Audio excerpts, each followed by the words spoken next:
Ya, Waalaikumsalam warahmatullahi wabarakatuh. Kang Abel ya, sebagai moderator maupun host di sini. Gimana? Jelas nggak suaranya? Jelas Om. Yang penting suaranya ya, kalau mukanya nggak apa-apa, nggak jelas. Oke, alhamdulillah wa syukrillah kita bisa bertemu kembali, silaturahmi, sama-sama niatkan untuk belajar di pagi hari ini. Karena sharing bedah buku ini kita menghadirkan orang-orang yang luar biasa ya, seperti yang sudah saya sampaikan, orang-orangnya sudah Google-able gitu ya. Jadi kalau lihat di googling itu di Google itu sangat-sangat mudah untuk melihat ini siapa kayak gitu. Nah, dan pada pagi hari ini kita akan di-sharingkan ya, ada orang yang sangat luar biasa nih, orang langsung ya. Kita lihat bukunya adalah buku Jack Canfield, yaitu adalah The Success Principle. Nah, di mana akan disampaikan oleh kontributor yang sangat luar biasa, namanya Bapak Ian Sofyan ya. Bapak Ian Sofyan ini langsung punya license-nya dari Jack Canfield. Nah, barusan sebelum kita mulai ini udah ngobrol-ngobrol. Ternyata selama 1 tahun tuh udah ikut pelatihannya untuk dapat lisensi langsung dari Jack Canfield ini. Bayangin, itu di tahun 2011 kayak gitu. Nah, artinya ya kita enak nih gitu ya, kita beruntung banget nih Bapak Ibu semua. Kita beruntung banget karena kita langsung difasilitasi dengan kontributor yang sangat mumpuni di bidangnya langsung nih. Jadi mari kita sama-sama niatkan ya pagi hari ini untuk belajar. Semoga ilmunya menjadi manfaat untuk kehidupan kita, dan untuk Pak Ian juga mudah-mudahan waktunya, tenaganya, dan pikirannya dibalas oleh Allah Subhanahu wa Ta'ala karena mau men-sharingkan ya, mau meluangkan waktunya untuk kita semua kayak gitu. Oke, saya langsung saja ya, saya persilahkan kepada Pak Dedi. Pak Dedi, saya ingatnya Pak Dedi aja Pak. Mirip juga ya. Pak Ian Sofyan ya. Mangga Pak Ian, dipersilahkan. Assalamualaikum warahmatullahi wabarakatuh. Assalamualaikum warahmatullahi wabarakatuh. Baik ya Bapak Ibu atau Bapak-bapak ya di sini. Terima kasih. Ini sudah atas kehadirannya. Saya juga berterima kasih ini ya atas undangannya untuk sebagai kontributor bedah buku The Success Principles ya. Di sini jelas ya di presentasi ini. Jadi bukunya sebetulnya judulnya agak aneh gitu. Waktu pertama kali saya Pak Dedi punten bisa agak Pak Ian. Pak Ian ya. Punten bisa agak munduran nggak biar wajahnya terlihat full. Nah, oke, baik ya. Jadi nggak ketuker lagi sama Pak Dedi. Oke. Iya. Jadi ini bukunya waktu pertama kali saya lihat itu agak aneh. Judulnya The Success Principles: How to Get from Where You Are to Where You Want to Be. Jadi agak tidak lazim juga ya, karena katanya prinsip-prinsip sukses gitu kan. Memang sukses itu ada prinsipnya, ada ilmunya gitu kan. Itu. Kemudian dia menjanjikan bahwa bagaimana itu akan membawa dengan baca buku ini, mengaplikasikan yang ada di buku ini, akan membawa Anda dari kondisi Anda saat ini, apapun itu ya. Mungkin kita sedang depresi, mungkin kita sedang happy, mungkin tadi ada tujuan kita yang tidak tercapai, ke apa yang Anda inginkan. Jadi ini saya ketemu buku ini tidak sengaja. Dulu saya tahun 2000-an itu sering buka-buka di Amazon.com. Waktu itu mungkin masih agak jarang ya orang buka di Amazon.com. Jadi di Amazon.com kemudian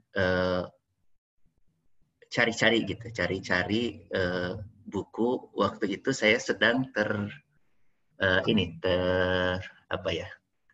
terinspirasi lah gitu ya dengan buku-buku self help, kalau ini istilahnya itu ya, buku-buku personality gitu ya, personal gitu ya, untuk pengembangan diri gitu kan. Nah, ini ketemu buku ini, belum ada terjemahannya di Indonesia, jadi belum ada di Gramedia dan sebagainya. Kemudian saya coba beli. Awalnya tidak tahu ini siapa pengarangnya. Jadi siapa pengarangnya, Jack Canfield ini siapa. Walaupun kemudian sesudah baca buku ini, kemudian oh ini satu buku yang luar biasa, saya cari tahu ini sebetulnya dia apa, kemudian siapa. Oh ternyata saya pernah baca bukunya sebelumnya. Kalau Bapak Ibu ada yang pernah mungkin membaca Chicken Soup for the Soul. Chicken Soup for the Soul. Jadi ternyata tahun 90-an itu buku yang lumayan laku, Chicken Soup for the Soul. Ternyata si Jack Canfield ini yang mengarang. Itu cerita-cerita tentang orang-orang yang kemudian bisa mengatasi masalah-masalahnya gitu ya. Nah, jadi dan kemudian Jack Canfield ini dari Chicken Soup for the Soul itu kan lebih kepada story. Nah, ini dia membuat satu buku yang bahwa apa yang sebetulnya diceritakan di Chicken Soup for the Soul, orang-orang yang mungkin mengalami kehidupan yang terpuruk, kemudian bisa bangkit dan sebagainya, itu ternyata ada prinsip-prinsipnya. Maka dia buat buku ini, The Success Principles. Kira-kira seperti itu. Jadi ini sudah jelas ya, Jack Canfield yang membuat Chicken Soup for the Soul itu sendiri laku hampir 100 juta. 100 juta kopi gitu kan. The Success Principles ini pada saat saya dulu membaca dan kemudian juga bertemu dengan penulisnya, itu sudah laku sekitar 10 juta kopi. Karena ini lebih serius daripada Chicken Soup for the Soul ya, The Success Principles. Jadi dia berusaha untuk membuat gitu ya, apa yang dia alami sendiri, bahkan dengan menulis Chicken Soup for the Soul yang laku 100 juta kopi lebih itu. Kemudian apakah itu bisa dipraktekkan gitu ya dalam kehidupan kita sehari-hari. Maka dia membuat tadi bahwa itu sebetulnya satu seperti gravitasi katanya. Itu seperti gravitasi, bisa sesuatu yang pasti. Sebetulnya kesuksesan itu ada prinsipnya, sesuatu yang pasti. Jika kita lakukan, kita ikuti, maka itu akan terjadi gitu kan. Jadi kalau kita jatuhkan apel, maka itu pasti terjadi gitu ya. Jatuhkan si apelnya. Nah, kesuksesan itu sendiri sebetulnya kalau kita mengikuti prinsip-prinsipnya, maka itu pasti datang ke kita. Nah, ini mungkin sekilas ya tentang The Success Principles, Jack Canfield gitu. Nanti searching saja Jack Canfield itu siapa. Tapi sekarang dia sudah sangat banyak, buku-bukunya sangat banyak, bestseller, dan dia juga ada ya tadi training-trainingnya, sertifikasi dan sebagainya. Oke. Nah, sebelum ke situ ya. Nah, ini saya. Jadi sehari-hari apakah saya sekarang trainer? Ya, saya trainer, tapi kebanyakan di perusahaan ya. Karena bidang saya sekarang lebih banyak sebetulnya di bidang ini, mengelola perusahaan. Kemudian saya degree dari ITB, dari Unpad. Saya pernah ke Arizona 2011. Pernah ke Beijing itu 2014, belajar di Beijing. Kemudian pernah menjadi, dan sekarang menjadi konsultan beberapa lembaga nasional maupun internasional ya. Salah satunya di Nuffic dan JJI. JJI itu lembaga dari Korea Selatan. Kalau Nuffic itu dari Belanda gitu ya. Jadi ini mungkin sekilas saja. Nah, kemudian perkenalan saya dengan buku ini sebetulnya ini yang mungkin menjadikan saya ketemu Canfield tahun 2011, pernah belajar di Beijing 2014, kemudian menjadi konsultan di beberapa lembaga nasional dan internasional. Ini sebetulnya terjadi pada saat itu tadi, tahun 2005.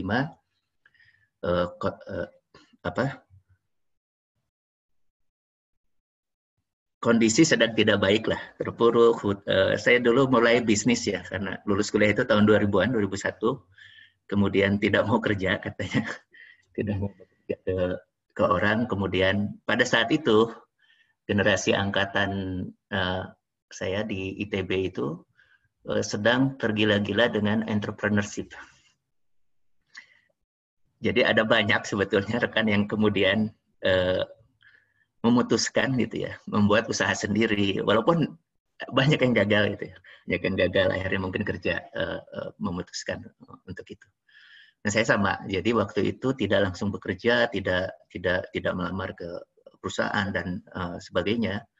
Itu kita memulai usaha. Tetapi ternyata memulai usaha itu bukan sesuatu yang mudah dibandingkan dengan karir yang sudah kita tentukan gitu ya. Jadi akhirnya mulai beberapa usaha dan kemudian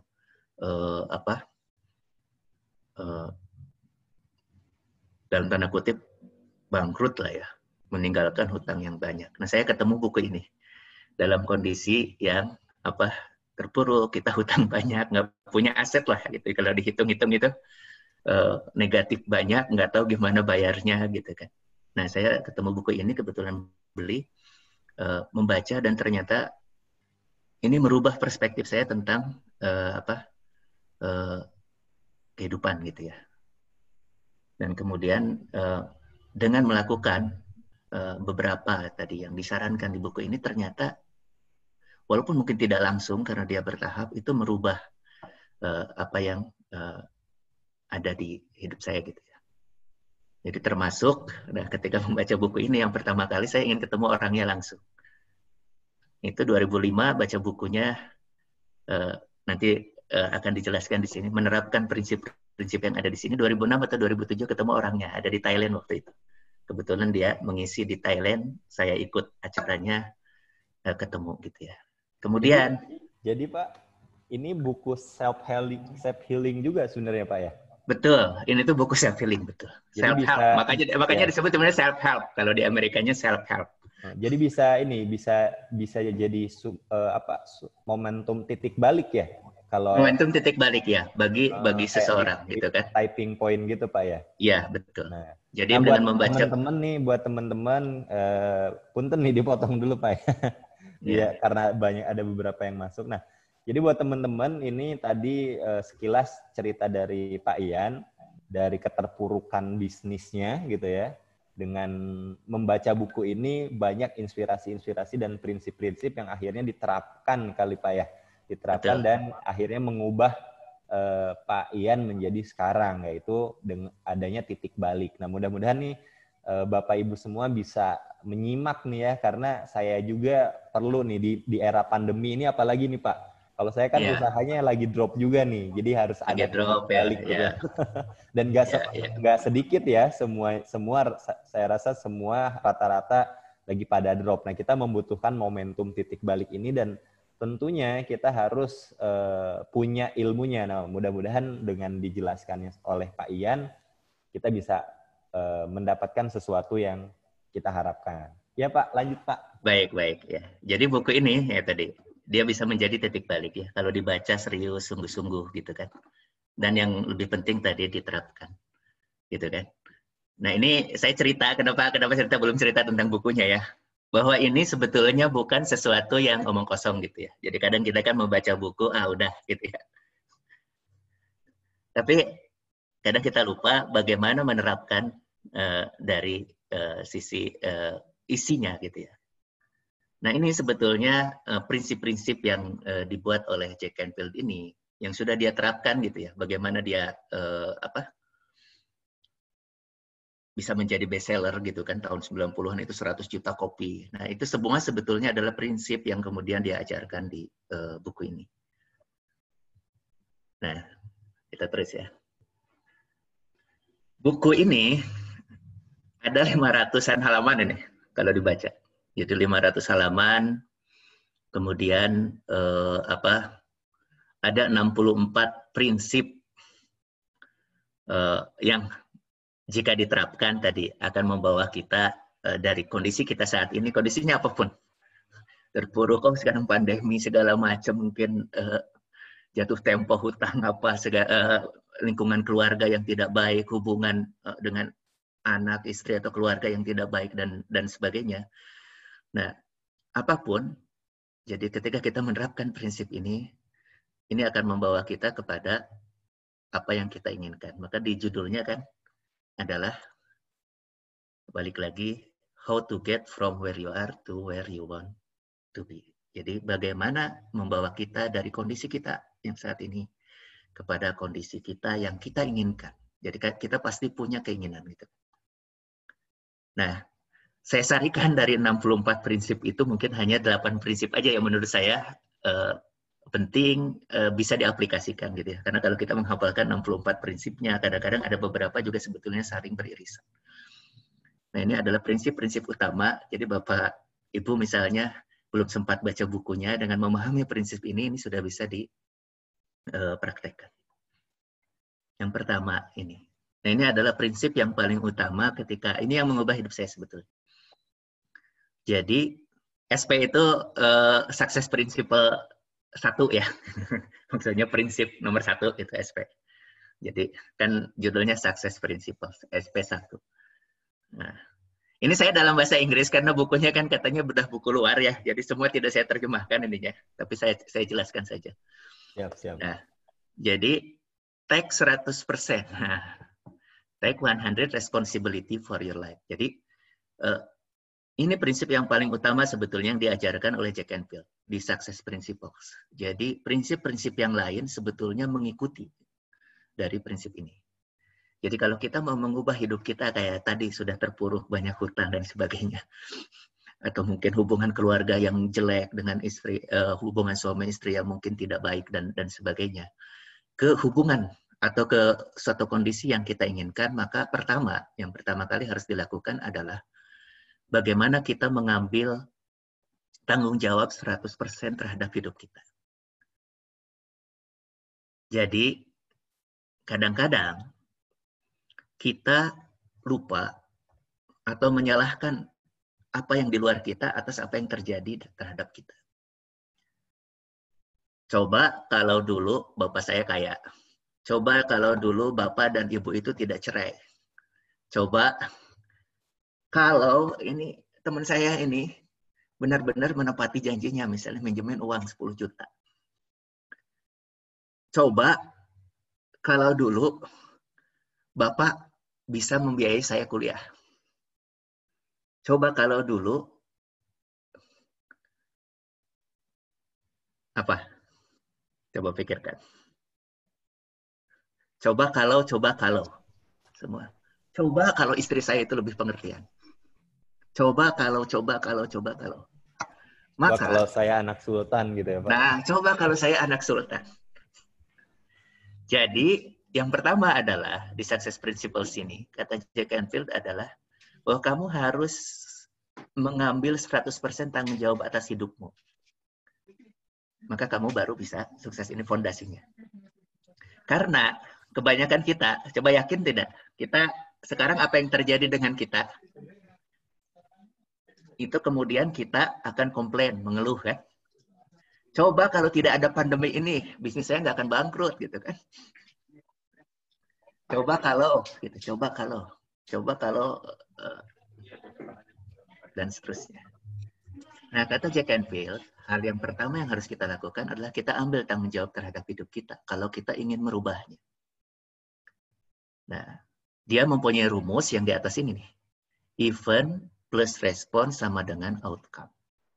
Jadi kejadiannya bisa berbeda-beda. Kita bisa mengalami kejadian yang sama, tapi bisa mendapatkan hasil yang berbeda. Dengan mengubah apa?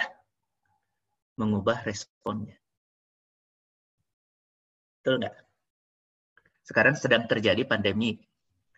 Mungkin usahanya kesulitan gitu kan.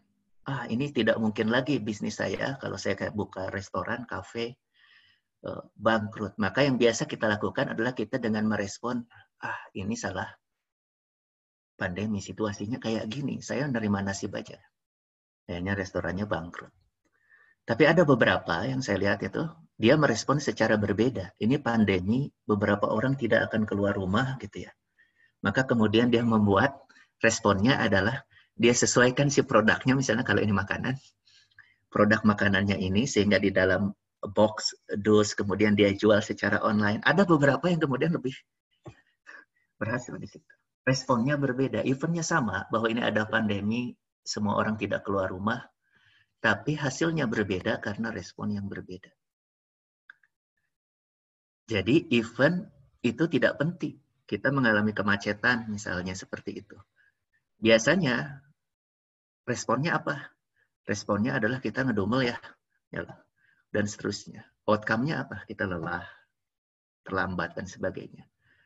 Kalau kita ada janji misalnya dengan orang, maka kemudian akhirnya kita merasa bersalah dan sebagainya. Akhirnya gagal ya kalau ada. Tapi kita bisa mengambil respon yang berbeda. Misalnya kita menelpon itu si orang yang mau kita temui, mohon maaf ini ada kemacetan dan seterusnya.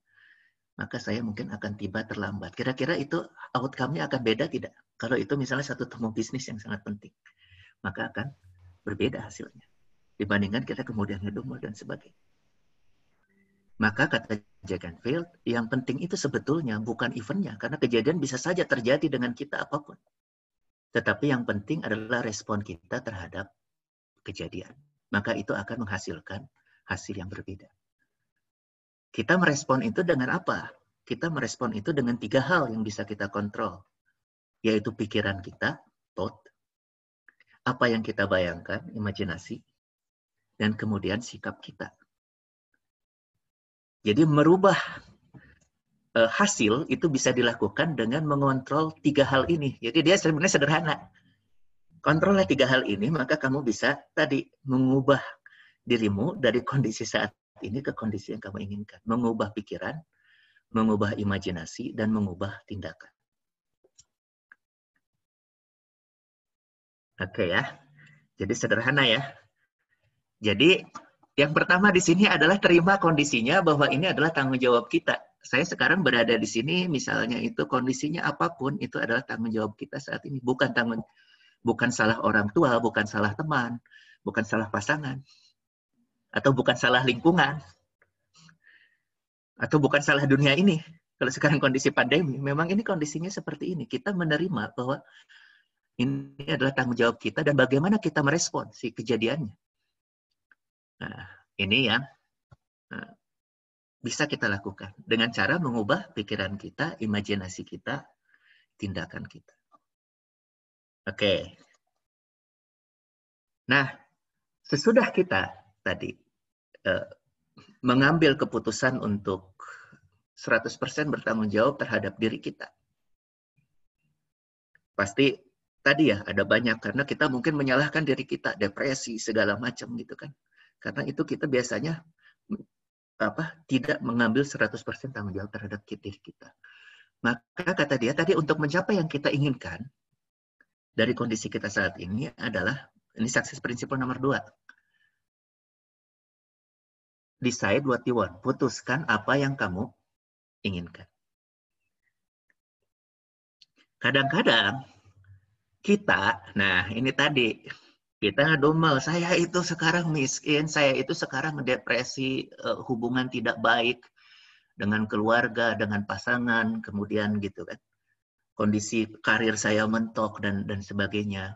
Tapi sebetulnya kita tidak memutuskan, sebetulnya hubungan dengan pasangan seperti apa yang kita inginkan. Karir seperti apa yang kita inginkan. Kalau kekayaan seperti apa yang kita inginkan kalau kita ingin gitu ya. Kemudian kita harus membuat itu menjadi jelas. Maka yang kedua adalah success principles, yang kedua adalah putuskan apa yang kita inginkan. Tuliskan itu. Tuliskan. Ini ada 7 bidang, tapi sebetulnya ini hanya petunjuk saja. Misalnya di bidang finansial. Bidang finansial, saya kadang orang depresi karena merasa miskin, gagal secara karir dan sebagainya. Emang apa sih kategorinya yang kamu inginkan yang dianggap itu berhasil? Oke, berarti di bidang finansial, misalnya saya ingin memiliki total aset misalnya 1 miliar, maka itu adalah kita menuliskan itu apa yang kita inginkan. Job karir, saya ingin karir tertentu gitu kan. personal area. Saya ingin misalnya itu, oke, sekolah lagi mengambil PhD. Kadang-kadang itu ada yang menjadi sesuatu yang misalnya kita sesali kan, gitu kan. Misalnya saya nggak mungkin kayak gini. Oh berarti, tapi tentukan dulu apa yang diinginkan. Relationship dengan family, komunitas, dengan body itu apa tubuh kita ya kan. Kalau sekarang kita mungkin banyak pandemi di rumah. Apa yang sebetulnya kita inginkan? Sakit-sakitan, karena mungkin jarang bergerak. Oke, nanti saya ingin misalnya punya berat badan sekian dan sebagainya. Kondisi kesehatan seperti ini. Putuskan apa yang diinginkan dan tuliskan. Jadi, ini yang success principles yang kedua. Jadi, putuskan apa yang diinginkan. 90% orang sebetulnya tidak pernah memutuskan secara jelas apa yang dia inginkan. Karena, nah ini ada masuk ke success principle yang ketiga. Adalah ketika dia menginginkan sesuatu secara jelas, dan kemudian dia mempercayai itu, bahwa itu mungkin, maka, nah ini prinsipnya sebetulnya yang mungkin orang sebut meta science atau apa ya, itu bahwa itu akan mendorong subconscious mind, pikiran bawah sadar kita untuk berusaha mewujudkannya. Ketika kita percaya, kita mewujudkan keinginan kita percaya.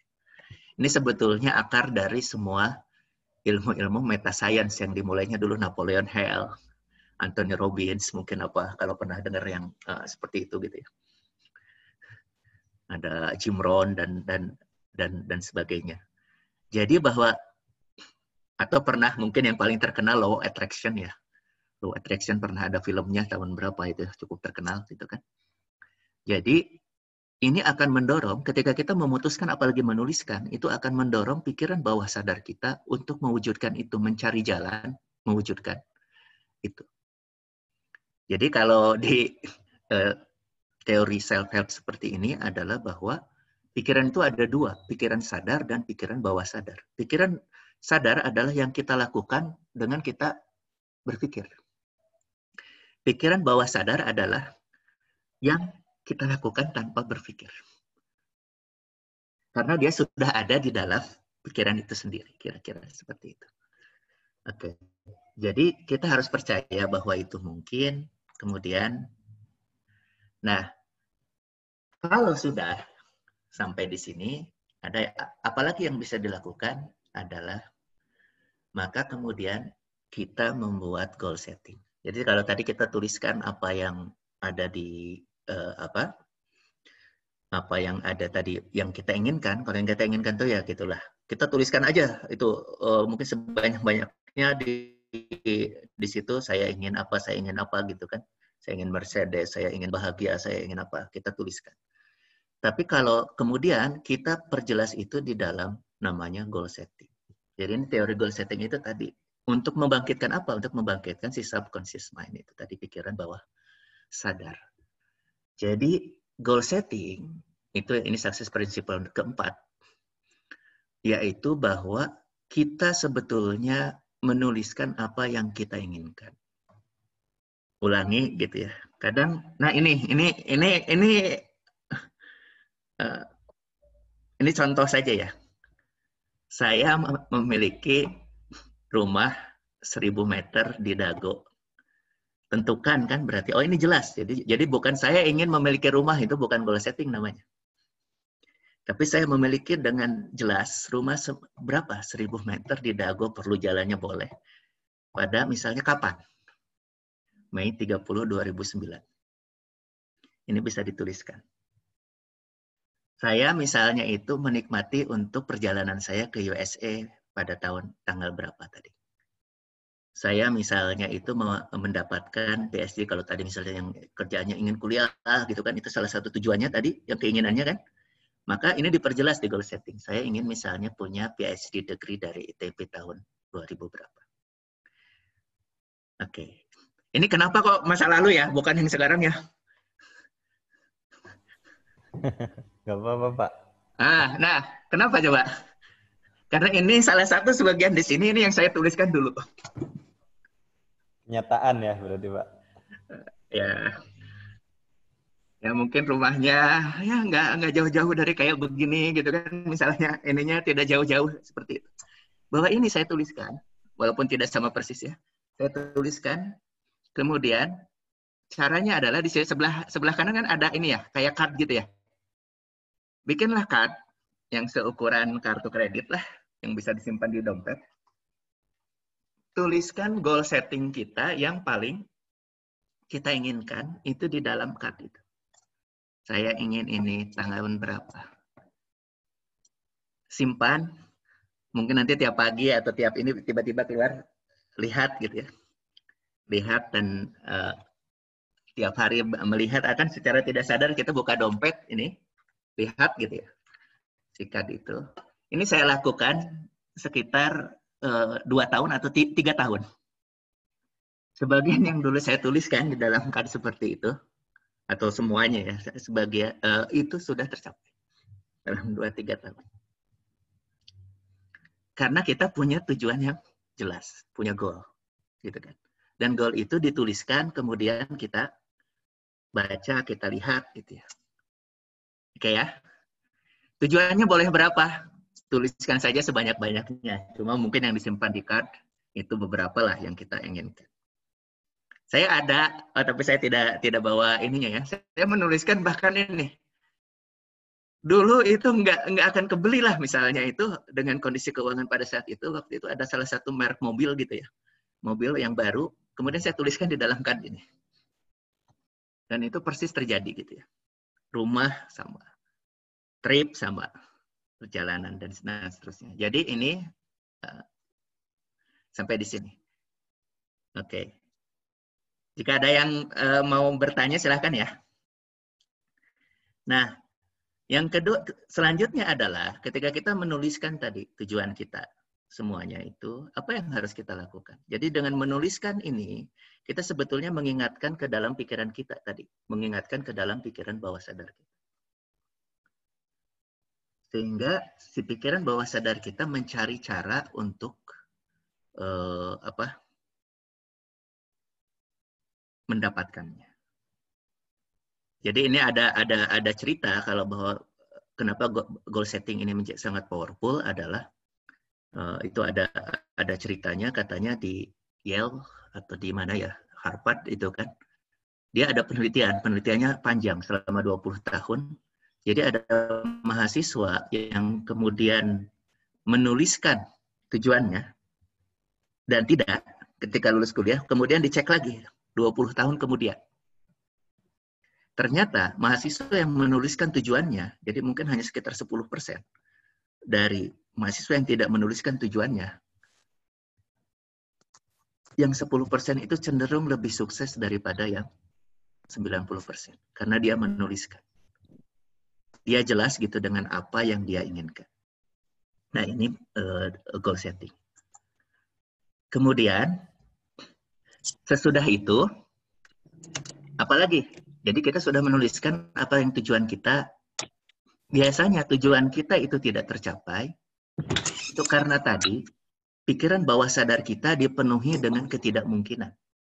Dipenuhi dengan tadi komplain, ketidakmungkinan, dan sebagainya.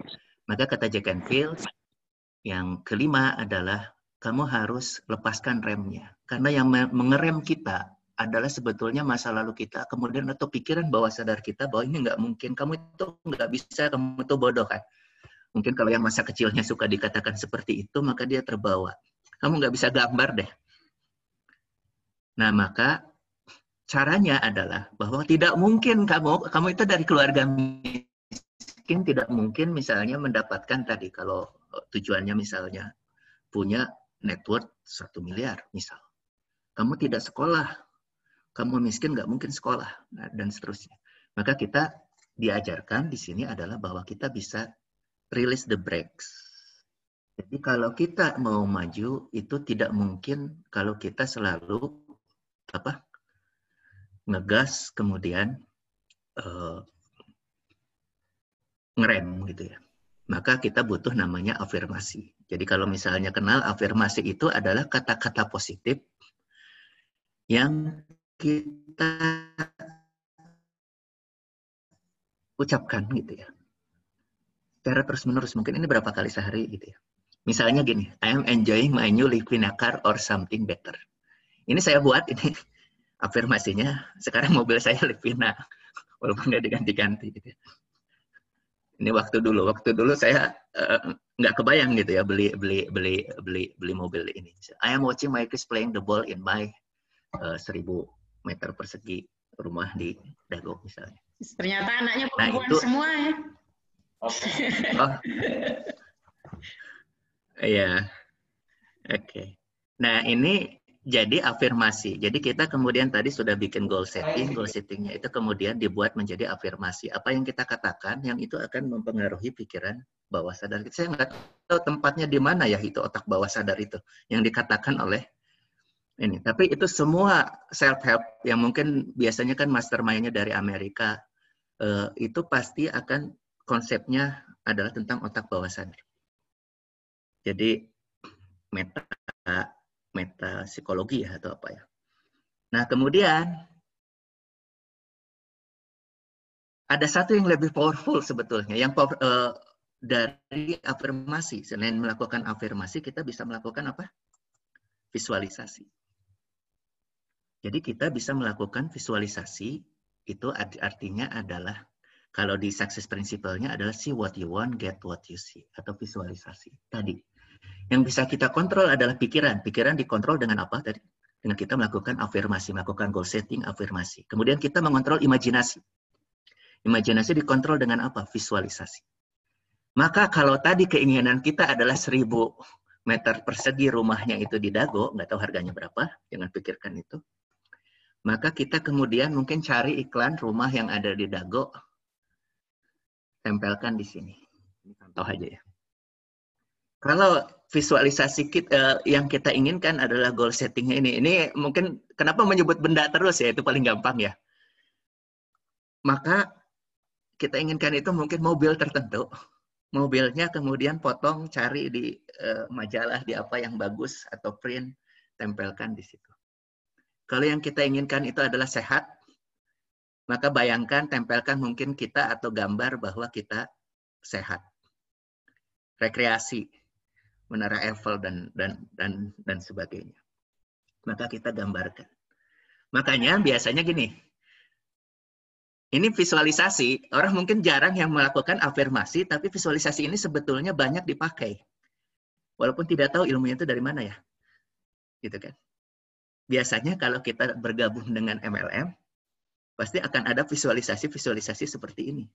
Tapi walaupun ada yang sedikit kebablasan ya, kita mengatakan kepada orang padahal itu belum terjadi secara fisiknya. Mungkin di belakangnya Menara Eiffel, padahal dia belum pernah ke Menara Eiffel-nya gitu kan. Tapi ini sebetulnya kita bisa melakukan itu dalam bentuk visualisasi. Jadi visualisasi itu kita membayangkan satu kondisi bahwa itu terjadi. Kemudian kita simpan ini. Saya punya di rumah ini namanya itu vision board. Jadi satu karton lah gitu kira-kira, atau yang isinya itu visualisasi seperti ini. Nah, apa yang kita lakukan? Kemudian kita visualisasikan, kita tutup mata, misalnya setiap pagi itu kita bayangkan bahwa kondisi ini sudah terjadi. Jadi kalau mau rumah tadi 1000 meter di Dago, maka kita bayangkan kita berjalan di rumahnya seperti apa, kita anak-anak tadi bermain dan sebagainya. Kalau mobilnya, maka kita bayangkan pakai di mobil itu, atau begini, kalau kita belum kebeli, misalnya ini kata si Jack Canfield ya, dan dia sudah melakukan itu, maka kalau kita inginkan misalnya mobilnya belum kebeli, kan boleh jadi kita datang dulu ke showroomnya, coba kan, foto di situ, bisa. Maka ini visualisasi. Visualisasi ini adalah teknik yang sebetulnya sangat banyak dipakai. Biasanya atlet ya, kalau atlet itu dia akan menggunakan visualisasi sebelum dia melakukan satu latihan atau pertandingan yang sesungguhnya. Jadi visualisasi ini kita bentuk vision board-nya bisa seperti ini, kemudian kita bayangkan. Jadi misalnya kita melakukan setiap hari 15 menit, seperti kita membayangkan satu kondisi yang ingin kita capai. Nah, kata ini bahwa kata John Murphy, ini yang mengenalkan ilmu tentang subconscious mind, bahwa sebetulnya pikiran kita itu tidak bisa membedakan ketika kita memvisualisasikan apakah itu sesuatu itu asli dan sesuatu yang ada di dalam pikiran. Maka kalau ini adalah sesuatu itu ada gap antara sesuatu yang kita inginkan dengan kenyataannya, maka si pikiran bawah sadar itu akan mencari cara, mencari resource, orang, kesempatan, dan sebagainya untuk kita mendapatkan apa yang divisualisasikan atau yang diinginkan itu. Jadi prinsipnya seperti itu. Jadi jangan ragu, ini bikin seperti ini. Ini saya lakukan tahun 2000 berapa ya? 2000 itu saya ajarkan ke dulu beberapa karyawan saya bikin visualisasi seperti ini. Mereka nggak mungkin Pak saya punya rumah katanya. Akhirnya nih kamu bikin ini, kamu bikin afirmasinya. Akhirnya dia bikin tuh yang tadi di dompetnya itu. Saya punya ini. Dulu yang mereka melakukan ini semuanya bukan bermaksud sombong atau apa, tapi itu ternyata itu berjalan. Gitu. Mereka semua punya rumah. Nggak mungkin lah dengan gaji yang dulu kebayang misalnya. Berapa gitu, 1 juta, 2 juta, mereka punya rumah. Buat mereka itu satu hal yang besar. Gitu. Jadi ketika kita membuat goal, kita membuat visualisasi, maka kita bisa membuat apa itu breakthrough goal atau goal yang sangat besar yang bisa kita capai. Jack Canfield menceritakan bahwa goal dia adalah bagaimana dia menjual buku yang tentang story orang-orang yang tadi bisa bangkit gitu ya dari permasalahannya. Itu bisa menjual sampai 100 juta kopi. Jadi dia membuat visualisasi ini. Jadi ketika sebelum membuat bukunya dia sudah membuat visualisasi ini dan itu tercapai walaupun pasti tidak mudah gitu ya. Karena dia ditolak dulu oleh 140 penerbit dia cerita dan penerbit ke 141 yang kemudian menerima dia. Dan itu pun si penerbit hanya bilang ya ini kalau terjual 20.000 kopi baguslah gitu. Tapi dia cerita bahwa ini di visualisasi saya, ini adalah terjual 100 juta kopi, dan itu tercapai, bahkan sudah lebih sekarang.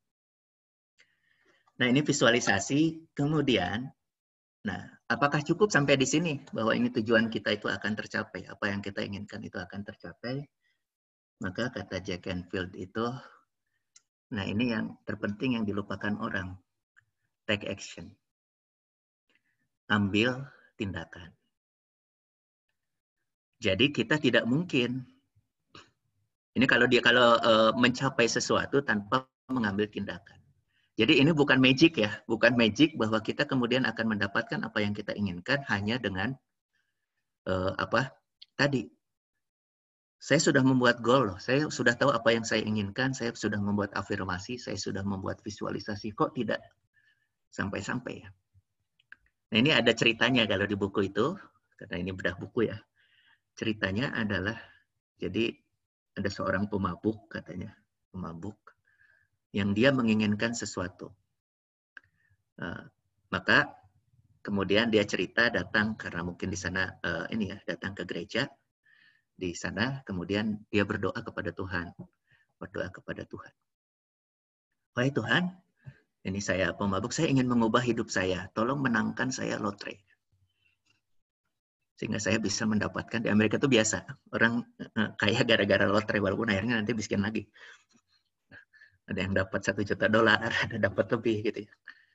Nah, tolong menangkan saya lotre.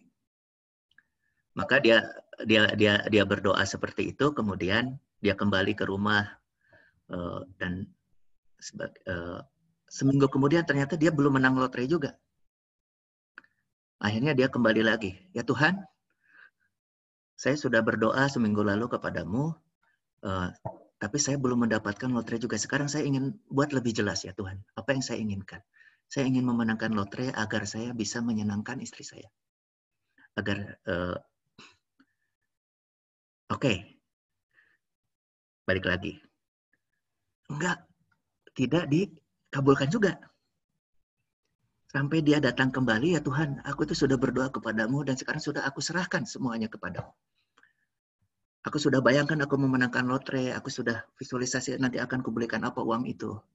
Itu akan membuat keluargaku lebih baik. Dan aku akan berhenti minum ya Tuhan, janji. Maksudnya minum-minum ya, minum keras. Nah, dia kemudian balik lagi, tapi ternyata Tuhan tidak mengabulkan juga. Dan akhirnya sambil kesal, kemudian datang lagi itu si pemabuk itu. Maka dia kemudian berdoa lagi, ya Tuhan, ini aku sudah melakukan apa semua yang kau perintahkan, tapi kenapa kau belum berkabulkan juga? Nah, ini namanya juga fiksi ya, tapi ini cerita di dalam buku ini. Namanya juga fiksi. Akhirnya ada suara lah, maksudnya bisikan ke dia. Hai, ini aku mabuk. Bagaimana mungkin aku akan mengabulkan permintaanmu kalau kamu belum melakukan satu hal yang paling penting? Jadi katanya, apa itu? Belilah tiket lotre. Jadi si pemabuk itu minta setiap saat itu untuk dikabulkan, tapi dia ada yang tidak dia lakukan. Dia ingin menang lotre, dia tidak membeli tiket lotre. Gimana bisa menang? Take action ini adalah satu proses yang tadi kita sudah melakukan semua. Saya sudah jelas nih apa yang saya inginkan. Bisa tulis itu berapa banyak. Saya bikin goal setting. Saya percaya itu akan tercapai gitu ya. Saya merubah tadi pikiran saya dengan membuat afirmasi. Saya mengubah imajinasi saya dengan melakukan visualisasi. Nah, ada yang kurang. Apa? Saya harus mengubah tindakan saya dengan take action ini. Jadi tadi yang harus dirubah itu pikiran, imajinasi, dan tindakan. Jadi tanpa tindakan itu tidak akan mungkin. Tapi jika kita sudah jelas dengan apa yang kita tuju, kita sudah mengafirmasi, memvisualisasi, maka kita akan, pikiran bawah sadar kita itu akan mendorong kita untuk melakukan tindakan. Tapi ini butuh keputusan. Jadi kita bisa mulai sekarang. Jadi mulai dengan bertindak. Dia mengajarkan, tindakannya bisa dimulai dengan apa? Lakukan saja 5 hal yang bisa mencapai ketindakan. Kalau misalnya tadi tujuan kita itu adalah membuat satu buku yang terkenal gitu kan. Bukunya sudah ada misalnya. Ini cerita si Jack Canfield. Maka tindakan yang dilakukan 5 kali adalah dia menghubungi 5 publisher.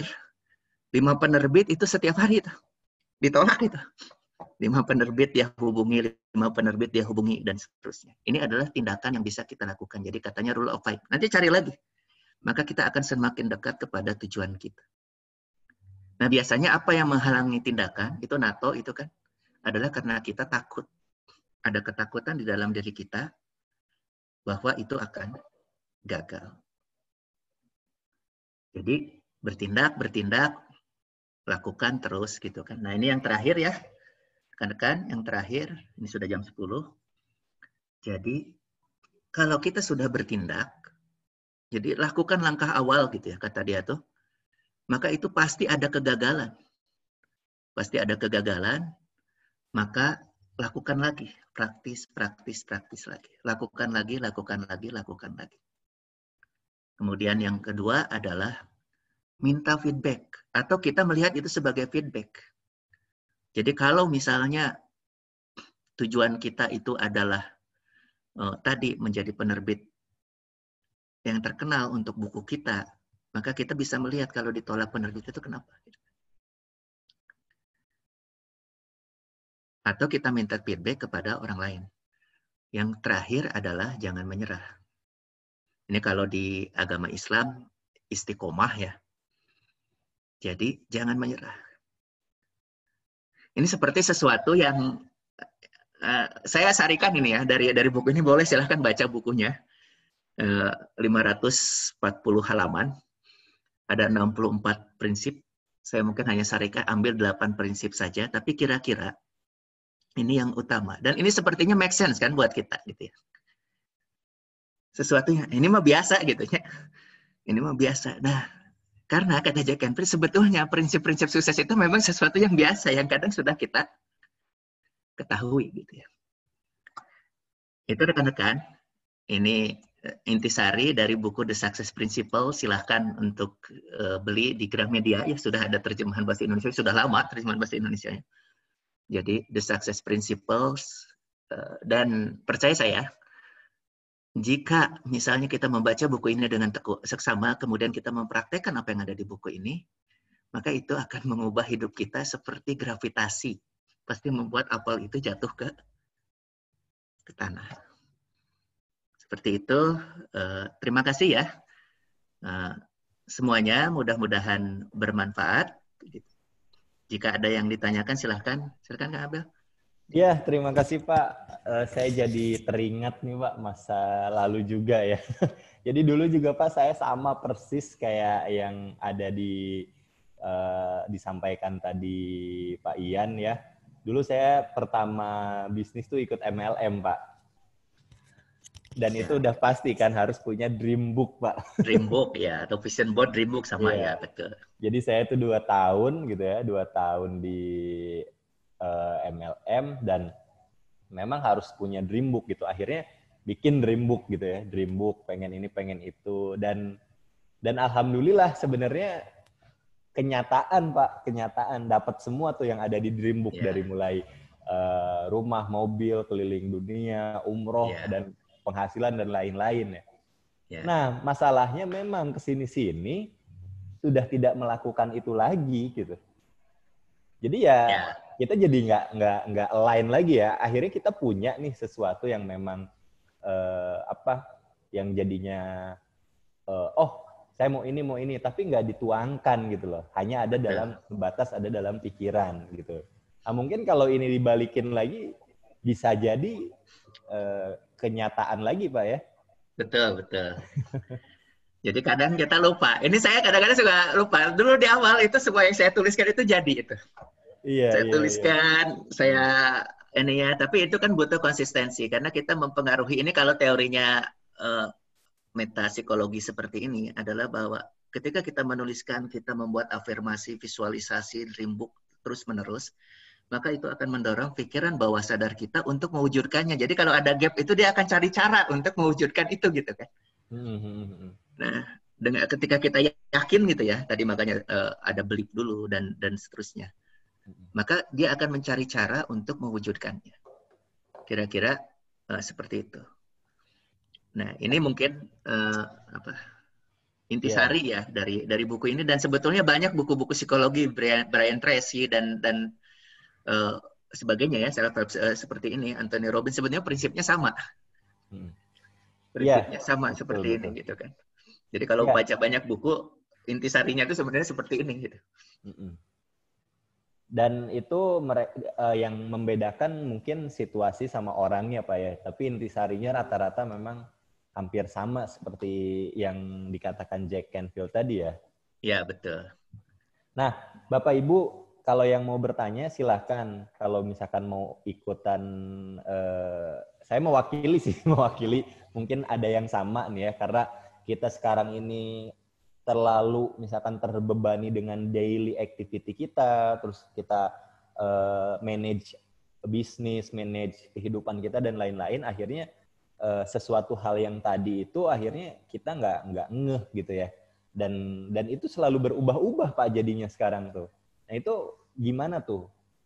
Misalkan kita udah punya goals nih ya, udah punya goals dan lain-lain, tapi karena melihat tadi gitu ya, event atau situasi tadi, akhirnya berubah lagi. Oh jadinya harus kayak gini, jadinya harus kayak gini. Jadi melenceng dari roadmap, itu kan harus ada realign jadinya kan. Nah dengan tadi kita bisa sampai typing point, titik balik itu bener kan istiqomah gitu ya.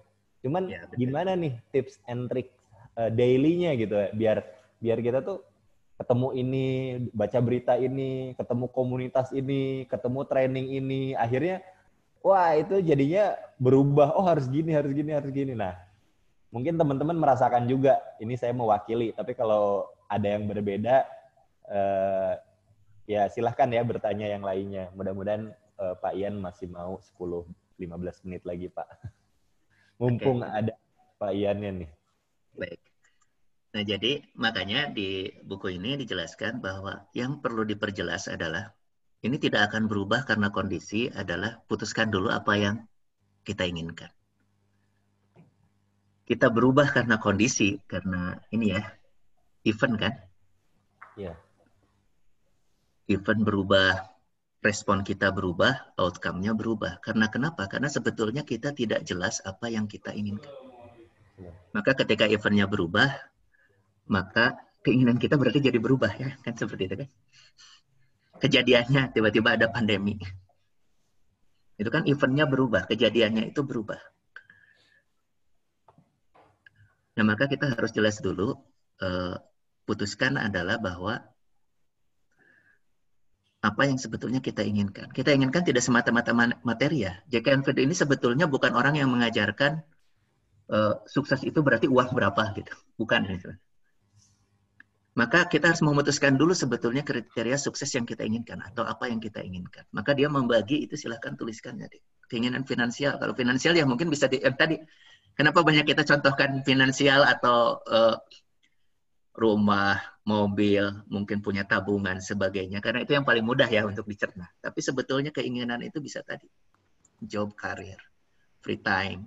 Ini Pak, saya sambil screen share. Ya. Biasanya dream book atau goals ini di wheel of life balance ya. Ya, betul. Finance. Betul, yang bisa seperti ini gitu. Kalau baca-baca buku-buku, mungkin kalau yang paling dulu buku paling jadul Seven Habits ya of Highly Effective People, Stephen Covey. Kan mirip sebetulnya seperti ini, bahwa apa yang kita inginkan sebagai sukses itu tadi adalah life of balance ini. Jadi bukan semata-mata misalnya, itu kan hanya salah satu tadi finance ya. Yeah. Finance misalnya itu tadi punya rumah, ingin punya mobil kayak begini, ingin punya tabungan seperti ini, ingin punya apa gitu kan. Tapi sebetulnya ada banyak yang bisa kita lakukan. Ini beda-beda ya, yang tadi kalau Jack Canfield ada 8, kalau ini mungkin berapa. Tapi intinya sama, bahwa kita harus memutuskan dulu kriteria sukses yang kita inginkan. Jadi ketika itu, maka meskipun kejadiannya berubah, ada pandemi, ada ini, itu tidak akan berubah.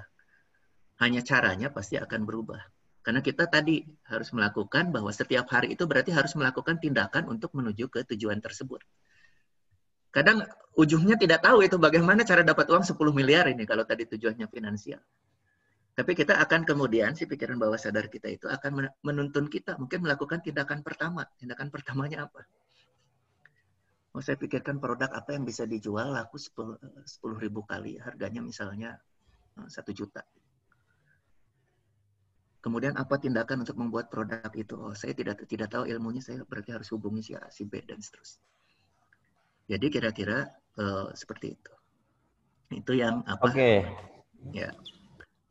Ini ada yang bertanya nih, Pak Ian. Ini dari Bu Sidrotun Naim ya.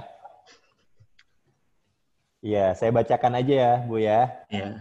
Pak Ian sebagai certified trainer untuk SP yang pertama dari Indonesia, apakah ada alasan khusus tidak membuka semacam training SP di Indonesia? Apakah ada ulasan khusus dari Pak Ian atau market atau audiens di Indonesia lebih senang yang bualan-bualan? Gitu Pak, kenapa tuh Pak? Sebetulnya tidak itu ya. Jadi pada awalnya memang saya mengikuti ini bukan pada awalnya itu bukan karena tadi itu ternyata di tujuannya tadi yang saya inginkan ternyata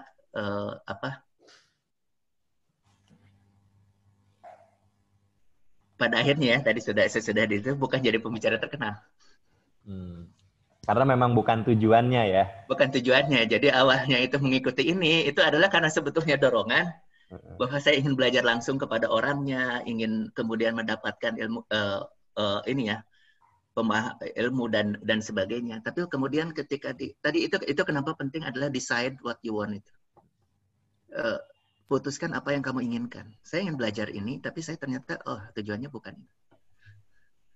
Jadi nggak ada di goal settingnya, nggak ada berarti Pak. Iya betul. Saya tidak membuat itu di goal setting bahwa saya misalnya ini tuh ingin menjadi seperti Tony Robbins, seperti Jack Canfield-nya ya, mengajarkan seperti ini.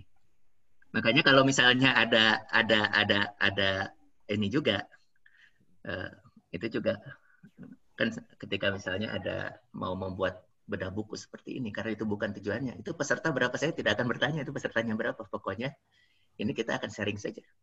Karena tujuan saya bukan misalnya membuat jadi ini banyak gitu ya. Sebetulnya itu poin saya sih Pak Ian. Kan kalau Iya. sharing itu jadi banyak yang apa ya, yang mungkin itu menjadi titik awal gitu ya untuk lebih berubah dan terstruktur. Memang bukan ke soal terkenal atau enggak, tapi menurut saya kontennya kan sangat penting ya. Mungkin berguna untuk banyak orang. Betul, ya betul. Nah ini mungkin betul, Bu Naim. Nah, Pak, ini saya mau bertanya lagi nih. Aduh, banyak nanya nih jadinya. Ya, kesempatan, Pak. Jadi gini, kan ada orang yang dia sekarang tuh udah sukses nih, Pak. Dia udah sukses. Nah, nggak sedikit orang dari kesuksesannya itu yang bilang kayak gini, nggak tahu ya, saya juga nggak nyangka bakalan kayak gini gitu. Nah, itu gimana tuh, Pak? Ini kan sangat bertolak belakang antara saya udah bikin dream book gitu ya yang kayak tadi, tapi nggak tercapai tuh gitu. Tapi di satu sisi ada orang-orang yang memang nggak tahu ya, saya juga aneh padahal iseng doang, nggak sampai kayak gini. Nah, itu pandangan Pak Ian gimana tuh Pak untuk melihat itu? Pasti sebetulnya semua orang yang mengatakan seperti itu pasti dia punya rahasia sebelumnya. Dia sudah menerapkan pasti seperti ini. Walaupun mungkin tidak dalam kategori dream book-nya beneran, dia pasti bervisualisasi ingin menjadi apa. Jadi ini pasti karena prinsip ini adalah prinsip yang seperti gravitasi, bahwa itu pasti terjadi. Kalau apel itu pasti jatuh ke bawah. Maka pasti orang-orang yang sukses, yang kalau kita kategorikan di situ, sebetulnya dia sudah menerapkan ini di awal. Walaupun mungkin saja tidak dalam bentuk yang tadi ya, tuliskannya kayak gini, disimpan di dompet, dream book-nya seperti ini. Boleh jadi tidak. Tapi pasti dia sudah punya apa yang ada di dalam pikiran bawah sadarnya, apa yang dia ingin tuju gitu kan. Tujuannya kemana? Nah itu kan tahapan-tahapan. Jadi kita harus bedakan antara tujuan dengan cara mencapai tujuannya. Karena cara mencapai tujuannya kadang-kadang tidak terbayangkan di awal. Kalau kita naik mobil, mengemudi mobil itu kita hanya bisa melihat 100 meter ke depan. Maka selama kita terus, nanti baru kita melihat 100 meter lagi, baru sampai Jakarta kan pada akhirnya. Kita tidak bisa melihat 1 kilometer ke depan misalnya, atau 5 kilometer ke depan. Nah itu sama seperti ini. Saya yakin bahwa itu sebetulnya mereka sudah memposisikan seperti ini. Jadi semua yang diterapkan di sini, bahwa dia sudah tadi, bahwa dia take responsibility. Walaupun ini mereka tidak akan mengungkapkan seperti ini, karena ini itu kan adalah sesuatu yang dibukukan. Success principle yang dibukukan. Tapi pasti ketika dicek, mungkin kok bisa ya orang dari keluarga miskin misalnya itu menjadi pejabat misalnya. Kalau itu dianggap sukses, pasti dia dulu ada sesuatu yang dia lakukan. Jadi itu saya yakin bahwa semua yang sebetulnya dicapai itu pasti ada prinsip-prinsip ini digunakan. Walaupun dia tidak akan tahu si prinsip-prinsip ini. Karena ini kan seperti sesuatu yang natural, ini prinsip-prinsip ini itu sebetulnya. Kita diajarkan, ini Agim aja suka ngajarin yang kayak begini-begini kan. Iya. Nah, kalau kita over ekspektasi malah, gitu doang gitu Pak ya. Nah, misalnya seperti ini, karena ini sebenarnya sudah ada di dalam hidup kita. Ini sudah ada di dalam hidup kita. Ini kalau ceramah Agim itu kan yang kayak begini aja sebetulnya. Iya. Yang suka yang dia jelaskan sebetulnya apa yang biasa dialami. Tapi mungkin orang tidak tahu bahwa ini ada success principle pertama, ambil tanggung jawab, ada itu tidak. Bahasanya sunatullah kali ya Pak ya. Iya. Ini adalah sesuatu yang sunatullah, dan kita sebetulnya merubah 3 hal dalam hidup itu. Yang bisa kita rubah itu hanya 3. Pikiran, imajinasi, tindakan. Iya. Meskipun bahkan semua hal lain itu tidak ada di kita. Ini kalau cerita-cerita di bukunya kan. Dulu ada Nelson Mandela, kenapa dia bisa membebaskan Afrika Selatan padahal dia di penjara. Di penjaranya dia pikiran apa? Pikiran, imajinasi, jalan gitu kan. Ada kesempatan, tindakannya juga jalan. Jadi ini membawa kita bahwa sebetulnya satu-satunya hal paling berharga buat kita adalah diri kita sendiri. Jadi kita boleh diambil, direnggut dari macam-macam gitu ya. Harta mungkin bisa hilang. Kesehatan menunda dan sebagainya. Tapi ketika kita bisa mengubah ini, bisa mengatur kembali pikiran, imajinasi, dan tindakan, maka ini akan membuat hidup kita berubah. Orang jadi kaya, atau kalau sekarang kan seluruh rujukannya, Jack Ma, Bill Gates, apalah segala macam ya yang kaya-kaya itu. Sebetulnya yang dia lakukan, dia dulunya mungkin tidak diterima katanya Jack Ma itu. Daftar ke McD aja tidak diterima kata dia ya di ceritanya. Tapi sebetulnya dia uang tidak punya. Wajah kalau lihat Jack Ma kayaknya nggak cakep-cakep ya, nggak cakep-cakep atau tidak cakep gitu kan. Dan seterusnya gitu ya, krempeng segala macam. Tapi dia mengubah apa yang dia miliki, pikiran, imajinasi dan tindakan. Iya, Oke, begitu ya. Terima kasih. Pak. Pengen masih lama sebenarnya. Cuman ini udah jam 10.15 ya. Mungkin kalau di Bandung nih saya deket nih, tinggal melipir aja nih kalau mau tanya-tanya, boleh Pak ya? Boleh. Ya. Ya karena ya itu tadi, mengalir jadinya kita nanya lagi. Sebenarnya sekalian konsultasi juga ya, refresh juga.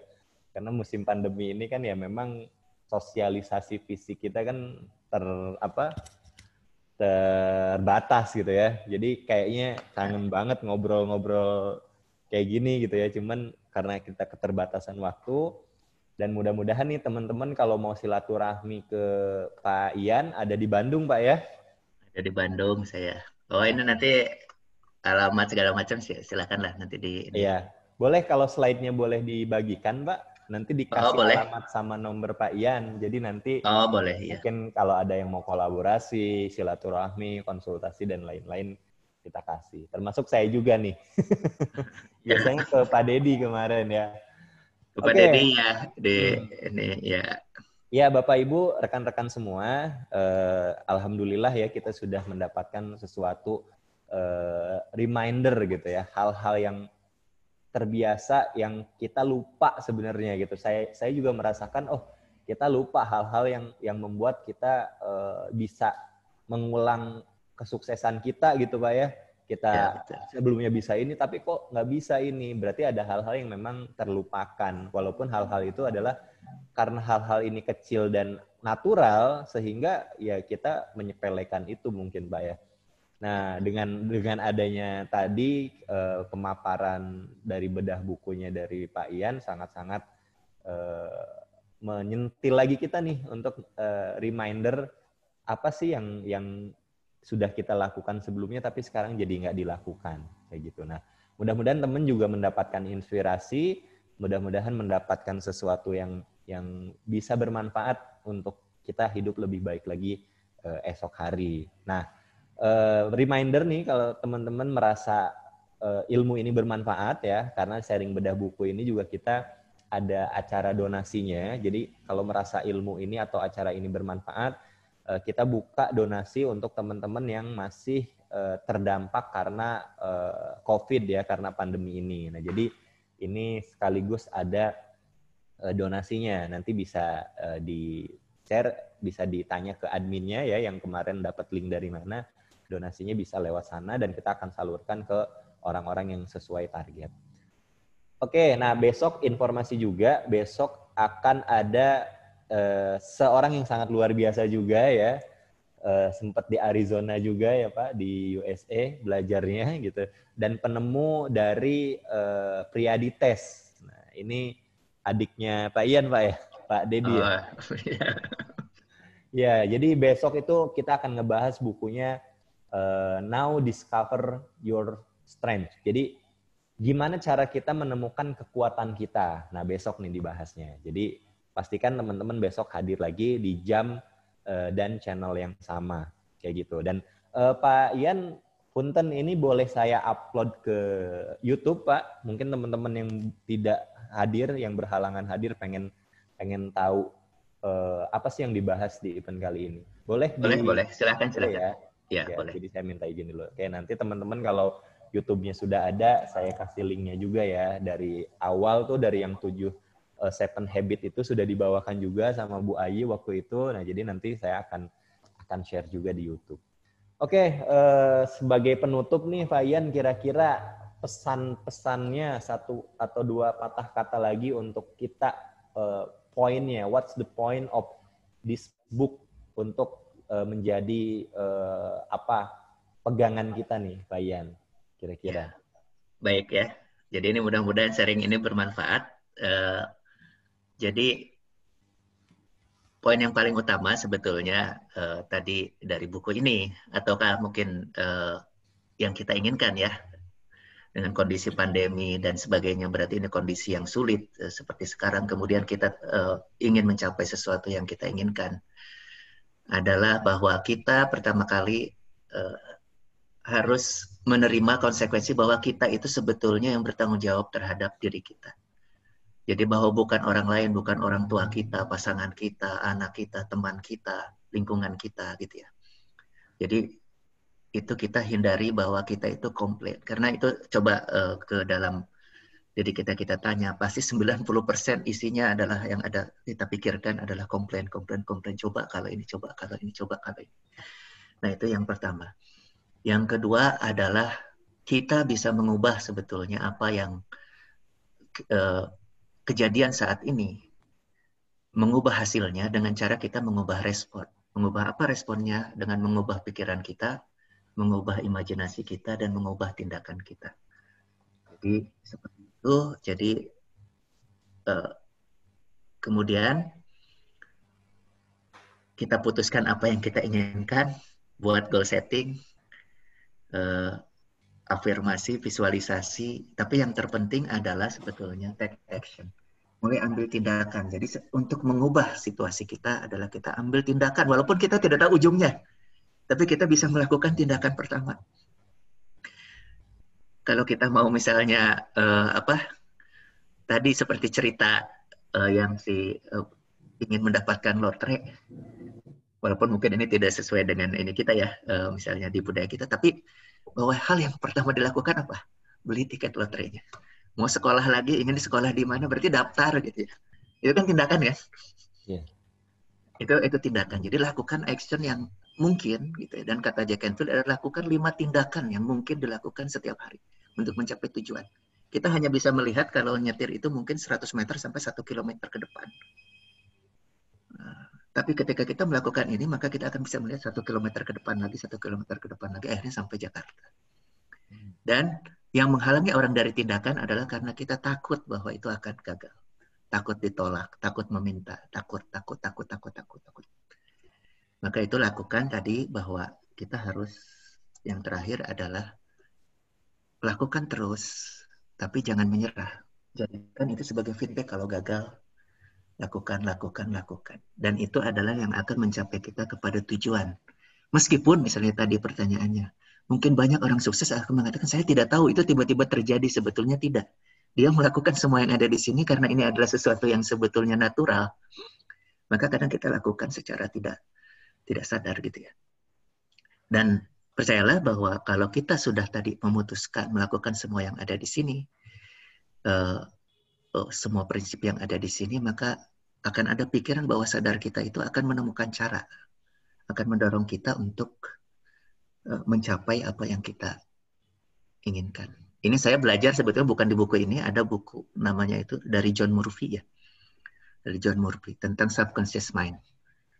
Jadi walaupun banyak walaupun banyak dibahas juga di Jack Canfield, tapi intinya sebetulnya subconscious mind itu ada di bukunya John Murphy itu, bahwa ketika kita setinggi apapun tadi goal yang kita inginkan itu, ketika pikiran bawah sadar kita itu menginginkan itu, maka dia akan mencari cara, walaupun setahap demi setahap gitu untuk mewujudkan. Baik rekan-rekan semua, mudah-mudahan bermanfaat. Jika ini diperlukan silakan untuk di sharing gitu ya. Nanti juga bisa kontak jika ada yang merasa terbantu dengan materi ini. Mudah-mudahan ini jadi awal yang baik untuk kita dan masa depan yang lebih baik. Terima kasih. Amin. Wassalamualaikum warahmatullahi wabarakatuh. Oke, terima kasih hatur nuhun Pak Ian atas waktunya, atas ilmunya, pengalaman sharingnya. Semoga Allah membalas semua kebaikan Pak Ian atas yang disampaikan hari ini ya. Mudah-mudahan buat teman-teman yang hadir juga bisa mendapatkan sesuatu yang menginspirasi dan bermanfaat dan membuat kita jadi lebih baik. Ya, sekali lagi saya tutup, mohon maaf jika ada kesalahan. atau kekurangan, mudah-mudahan Allah mengampuni dan mudah-mudahan teman-teman juga memaklumi. Dan terima kasih atas partisipasi dan dukungannya. Acara hari ini saya tutup. Assalamualaikum warahmatullahi wabarakatuh. Waalaikumsalam. Terima kasih Pak Ian. Ya, terima Saya kasih. yang terakhir keluar, silakan teman-teman jika mau live duluan. Terima kasih Pak Ian. Assalamualaikum warahmatullahi wabarakatuh. Ya, Waalaikumsalam sambil menunggu warahmatullahi teman-teman wabarakatuh. keluar ya, besok jangan lupa jam 9, now discover your strength. Jadi sama Pak Dedi Priadi, insya Allah kita akan mengeksplor apa aja yang ada kekuatan. Tadi kalau misalkan Pak Ian membahas kita adalah aset, nah besok juga saya pengen nunggu banget nih. Gimana caranya kita melihat kekuatan kita, ya, kekuatan dalam diri kita yang kita nggak sadari. Nah, kita akan mendiscover itu, kayak gitu. Nah, jadi teman-teman pastikan hadir juga besok. Dan juga nanti di akhir acara ya kita dari Budia ada yang namanya Festival Entrepreneur Indonesia tanggal 14-15 di mana ada waktu 2 hari. Dan kita akan belajar dari banyak narasumber dan juga ada beberapa entrepreneur dari luar negeri. Kebetulan saya hostnya juga, ada hostnya beberapa sesi di sana. Nanti kita sebarkan info Festival Entrepreneur Indonesia juga, kayak gitu. Oke, siapa lagi yang masih ada di sini? Pak Latif ya, Pak Latif peserta setia kita nih. Pak Idam juga ya, masih ada Piawi. Assalamualaikum Pak, semoga bermanfaat ya event kali ini. Insya Allah nanti kita share slide-nya, nanti bisa diminta lewat admin. Oke, segitu saja dari saya, Mas Idam Piawi.